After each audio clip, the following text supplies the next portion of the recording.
இனி வீட்லயே பானிபூரி செய்யலாம் எல்லாரும். ஆச்சி பானிபூரி கிட். கோவை கவுண்டம்பாளையம் பகுதியில் நடைபெற்ற புத்தக வெளியீட்டு விழாவில் கலந்து கொண்டு பேசிய சௌமியா அன்புமணி, பொறுமைக்கு தன் கணவர்தான் உதாரணம் என நிகழ்ச்சி பொங்க தெரிவித்துள்ளார். சுற்றுச்சூழல் விழிப்புணர்வு குறித்து உரையாற்றிய அவர், மண்ணை பாதுகாப்பதற்கு பொறுமையை கடைபிடிக்க வேண்டும் என தெரிவித்த நிலையில், பொறுமைக்கு என்னுடைய கணவர்தான் உதாரணமாக இருந்து வருகிறார் என்று தெரிவித்துள்ளார்.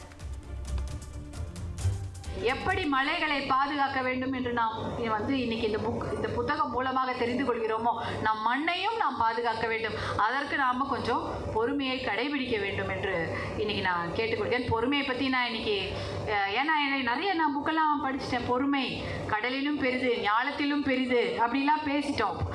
அதெல்லாம் பொறுத்தார் ஆனால் பூமி ஆழ்வார் என்பதும் தெரியும். அந்த பொறுமைக்கு என்னுடைய கணவர் தான் இன்னைக்கு மிகப்பெரிய உதாரணமாக இருந்து கொண்டிருக்கிறார். இனி வீட்லயே பானிபூரி செய்யலாம் எல்லாரும். ஆச்சி பானிபூரி கிட்.